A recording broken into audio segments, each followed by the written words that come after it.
Today we'd like to introduce to you the new cast aluminium non-stick cookware range, which is an important category for the AGA Cookshop collection.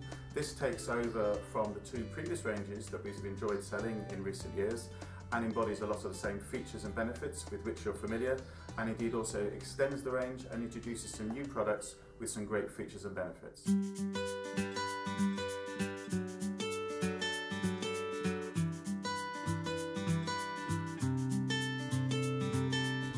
Obviously, a mainstay of this range historically has been the saute pan, and again we have our favourite 28cm size and its smaller brother, the 24. What I particularly like about this, and I think you will too, is the rounded profile of the outside. So to start with, you have the same capacity and yet it has much more of a wok-like appearance. So for the customer who doesn't want to spend money on a dedicated wok, which we do have in the range, this actually looks a lot more wok-like in appearance and gives a very credible performance for a stir fry. We've listened to some of your feedback from the previous two ranges, and you told us about the disparity of the guarantees, and I'm pleased to be able to tell you that the guarantee on the range right through is the same for the non-stick lining inside and out as it is indeed for the actual base utensil itself.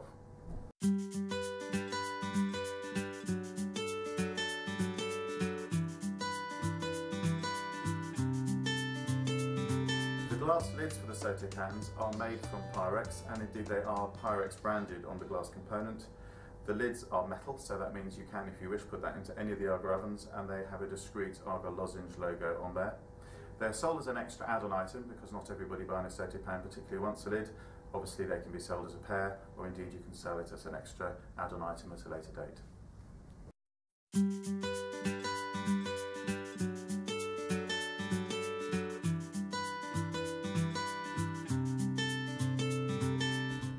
For the smaller household, we have this square grill pan. This time you'll be pleased to see it does have the removable handle, so you can gently heat the pan, introduce food, and then continue to cook either on the top of the cooker if you wish, or possibly transfer it to the roasting oven of an AGA or the main oven of a Rayburn. And indeed, Rayburn owners will also particularly like this because the square pan actually very much echoes the shape of the rectangular hot plates on most Rayburn models. If you want larger grilling capacity, we have the griddle lid found on the combination pan of this splendid AGA roaster. This is also a fantastic utensil for roasting meat and poultry in a conventional oven on some of our cookers, or indeed any conventional cooker. So it's great for people who haven't got a cast iron oven at this point. Lastly, a new shape to the range. We're very pleased to show you this round casserole, and this actually has a flat lid, so this is a skillet lid, and again a combination pan, so you're getting two pans in one.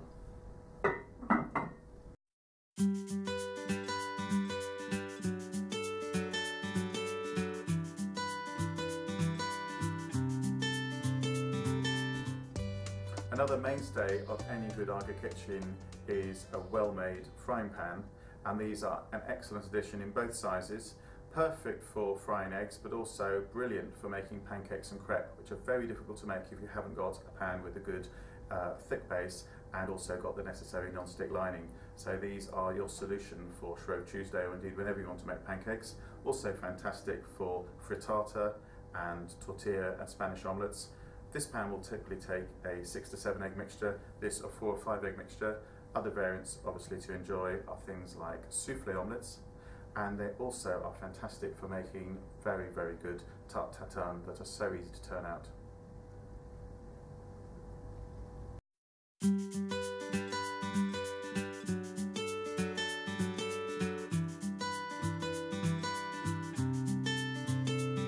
Our new cast aluminium non-stick wok.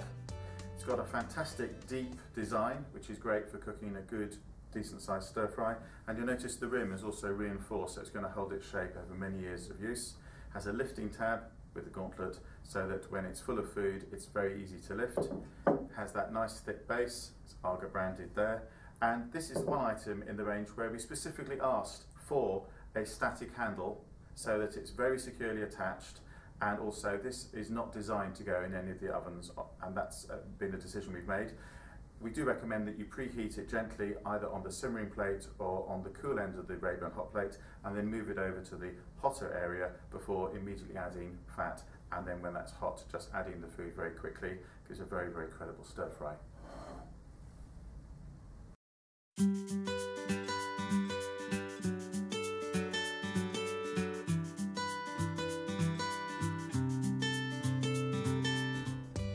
And lastly, another star addition to the range, and that's the milk pan with this great new non-stick lining inside and out and a pouring lip.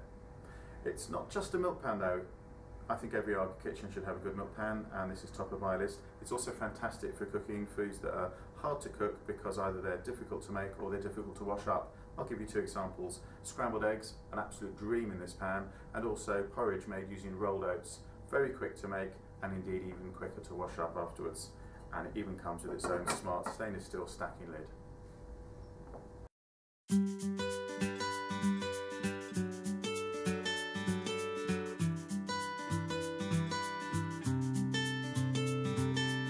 The DuPont non-stick lining is PFOE free, and it's actually a Teflon Platinum Plus coating. Very, very durable, and it's the same on the outside as it is on the inside. And the guarantee, just to recap, it's the same for the actual vessel itself and the lining inside and out, and that is 5 years. The benefit to the customer in use means that you can actually have considerably lower fat content when you're cooking in these pans, and indeed for some dishes you can actually cook completely without any fat at all. So the message is lower fat or no fat. With regards to cleaning, very, very simple. Allow the pan to cool if it's being used over a high heat, and then hot soapy water and clean round. No scour of any type should be used. Nylon brush if you particularly want to, but generally most of the time just wiping around with a micropore cloth or a dishcloth. Rinse with hot water and then drain and allow to dry with residual heat.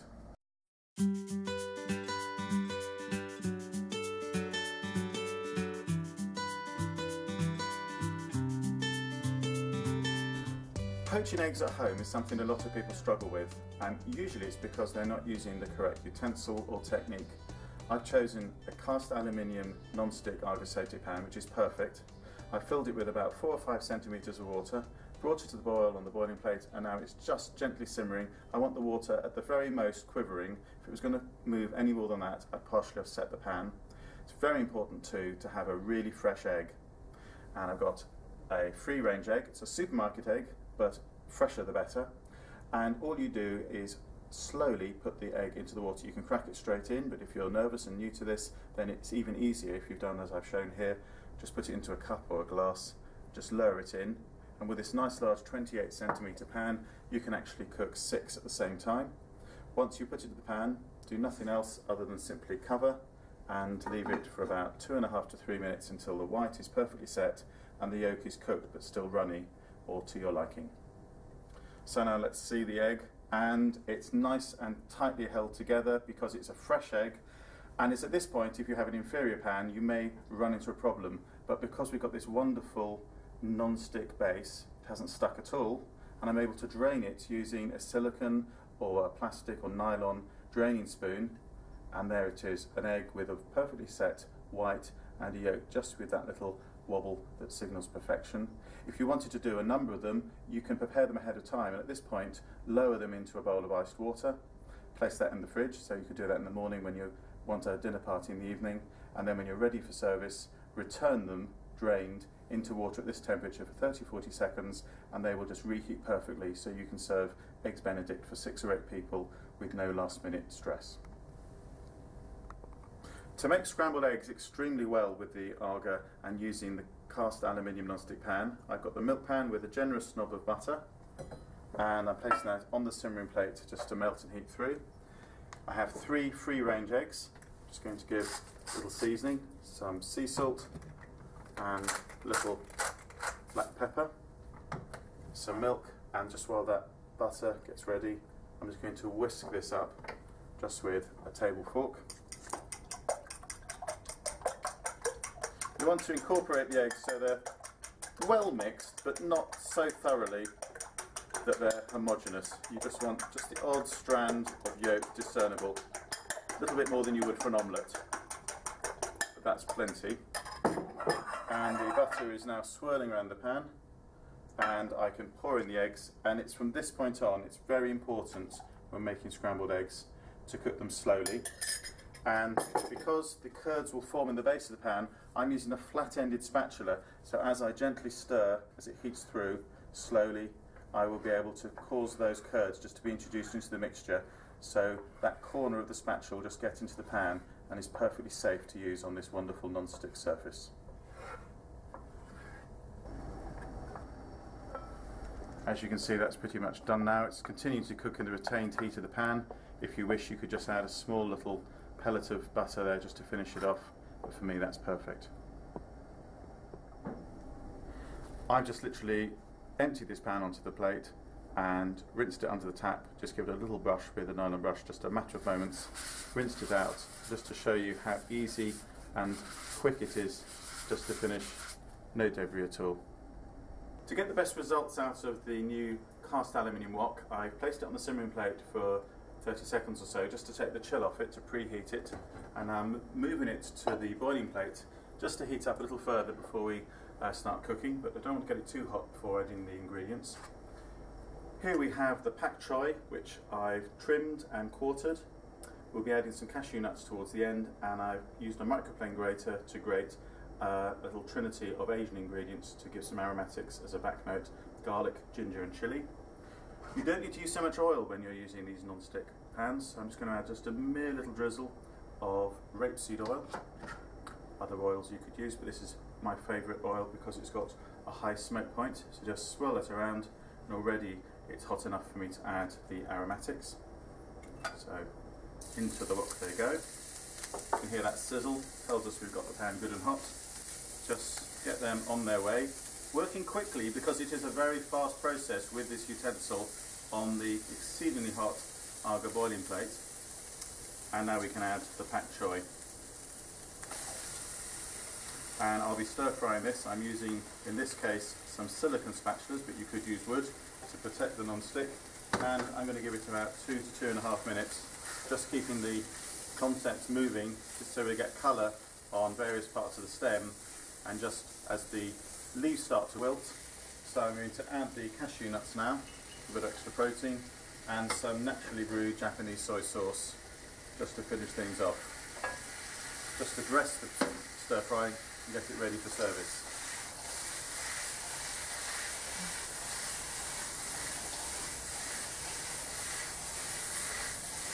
So got that nice contrast between the crispness, yet they're still piping hot, of the stems and the wilty greens.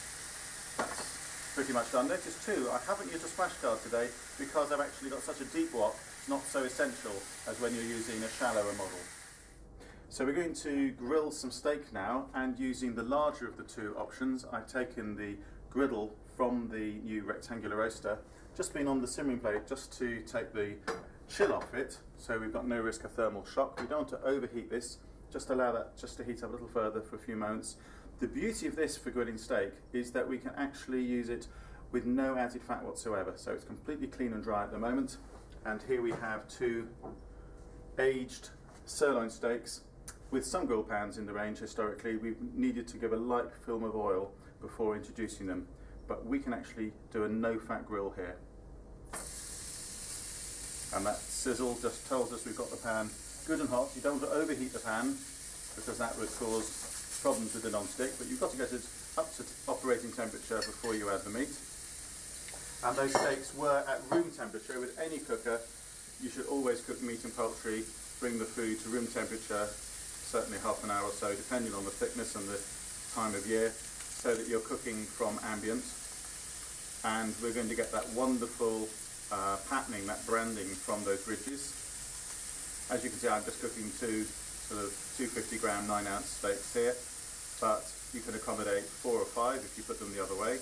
Also very good for chicken breasts, and also for meatier fish like tuna, swordfish, marlin, and you can also do kebabs and even floured liver with care. At this point, if you prefer, having got the utensil nice and hot, we can continue to cook, if we prefer, on the floor of the roasting oven, or you can also do a mixture of grilling from below and above right at the top of the hot oven. However, to show you what's happening, I'm going to continue cooking on the top. For some meats, like a steak, I think it gives the very best results because it's the hottest part of the cooker. It is hotter than the floor of the roasting oven. So I'm now going to turn using silicone spatula, and already we've got that wonderful patterning. and as you can see, with no added fat, and that lifted off perfectly because that is the property of this wonderful non-stick surface. Of course, the secret to cooking any steak really well on any cooker is to sear fast, which we've done here, and then most importantly the second process is all important. You need to rest it slowly. So I've got a warm plate there. I'm going to take this off the heat with the splash guard and just let that rest. And after 2 or 3 minutes, the thicker the steak, the longer you want it to actually rest. So I'm going to give these 2 or 3 minutes and then cut across the grain to get the very best tender result.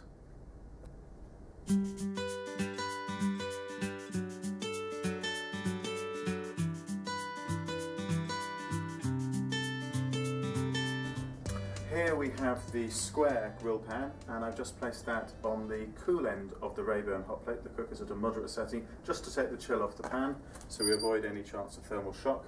I want to introduce the food pretty quickly, so just going to move it over to the boiling end of the hot plate just to get fully ready to cook. And here I have some tuna steak.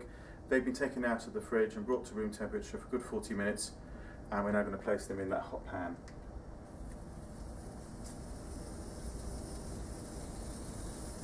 And here already that sizzle starting. It's important to cook fish such as this from room temperature because we want to get some coloration on the outside, and we want to cook it medium rare or to taste.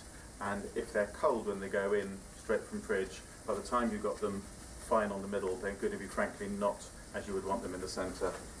You'll notice too, a good feature on this pan is we have a pouring lip on either side. So you might want to, for example, use this pan to grill some duck breasts. Start off with the skin side down and on a low setting, then increase the heat as the fat is rendered off, and often you get quite a bit of fat off the duck breast, which you can save for cooking delicious roast potatoes. You're able to easily pour that off with this pouring lip from either side. I'm going to cook these for about a minute, and already you can see they're well on their way. If you preferred, you could transfer to the oven, but for the best results, personally I'd like to watch what's happening so I can see already the colour of the flesh is changing as the heat is coming through. So it's about a third of the way through now, which would show that it's ready to turn. And you can see absolutely no sticking whatsoever. Searing fast and resting slow is always the watchword to grill or to griddle, and I have a warmed plate ready to receive the cooked fish because we want to rest it. So I'm going to place that there. If you want to get a pattern at a higher temperature on a steak or on chicken breast or some liver, then you can rotate the food by 45 degrees to get a crisscross pattern. But as is fish, I'm cooking it with just the light markings, and this is pretty much done. It will continue to cook as it rests with the retained heat. The last thing I want to do is overcook it and end up with a dry, disappointing end result. So there. It's that simple, and place the pan to cool. To finish, teriyaki dressing simply drizzled over the top, and that will just soak in, give a subtle back note, and we'll cut that across the flesh to give a very tender result into strips.